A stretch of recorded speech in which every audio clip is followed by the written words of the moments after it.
Most kids growing up in the late 90s and early 2000s were introduced to the world of racing games with titles like Need for Speed, Burnout, and Gran Turismo, just to name a few. Hell, for any kid growing up in that time, Need for Speed Underground almost felt like a rite of passage to have experienced. Believe it or not though, none of those were my first racing game. My introduction to the racing genre was actually Crash Nitro Kart. And since I didn't have a console until I was much older, the GBA version was pretty much my jam at that time.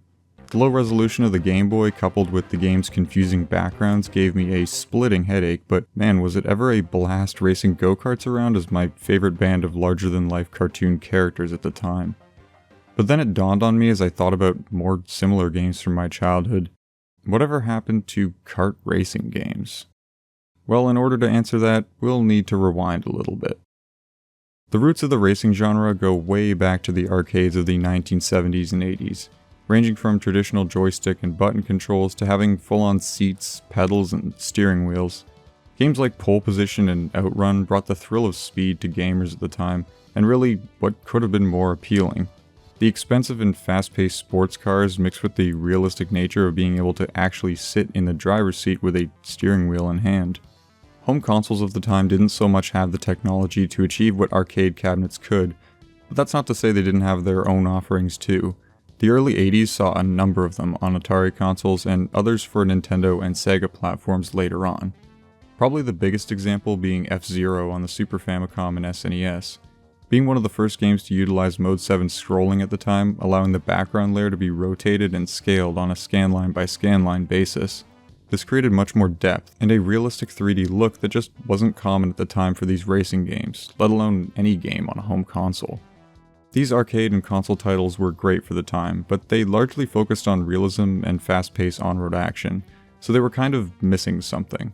That wild and unpredictable fun factor that just couldn't be replicated with high-end sports cars on a realistic racetrack.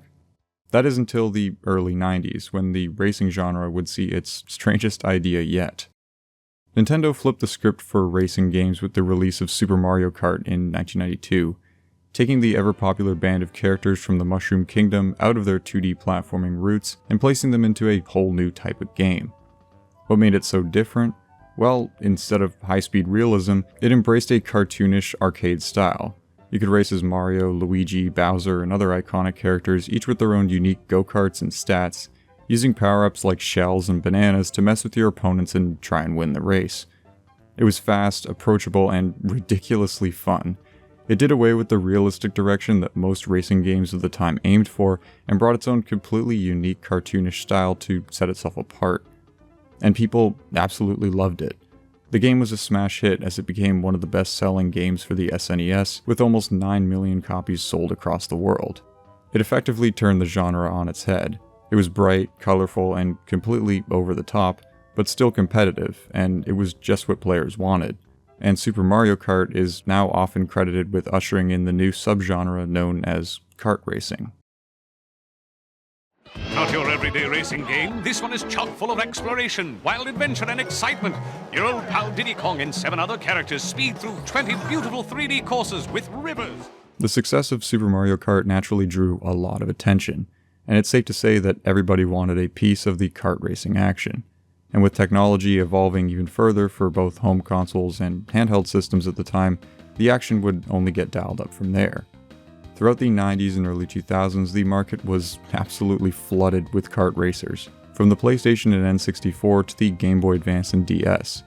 Pretty soon, it seemed as though every series of characters from video games to cartoons had their own spin-off kart racer. You had Diddy Kong Racing, which mixed an adventure mode in, Nicktoons Racing with all the Nickelodeon characters, and my personal favorite, Crash Team Racing for the PS1, with its own beloved cast of characters and insane tracks. Even Sega got in on the action with Sonic and Sega All-Stars Racing, bringing their own icons to the racetrack too. And it goes even deeper. Looney Tunes, Lego, Shrek, Garfield, hell, even Mickey made an appearance with Mickey Speedway USA. And for a while, kart racers were pretty much the go-to party game.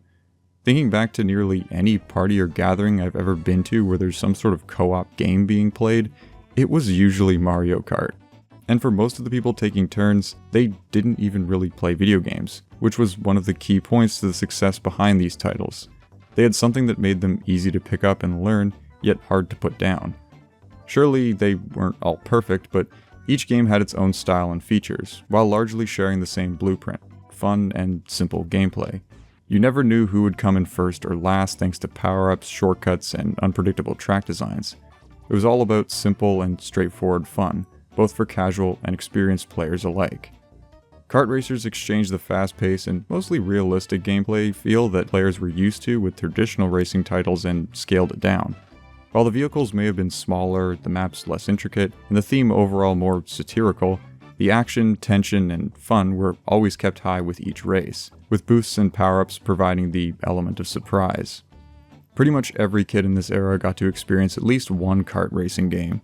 The games were simple enough for beginners but had hidden layers of difficulty for those who wanted to master them.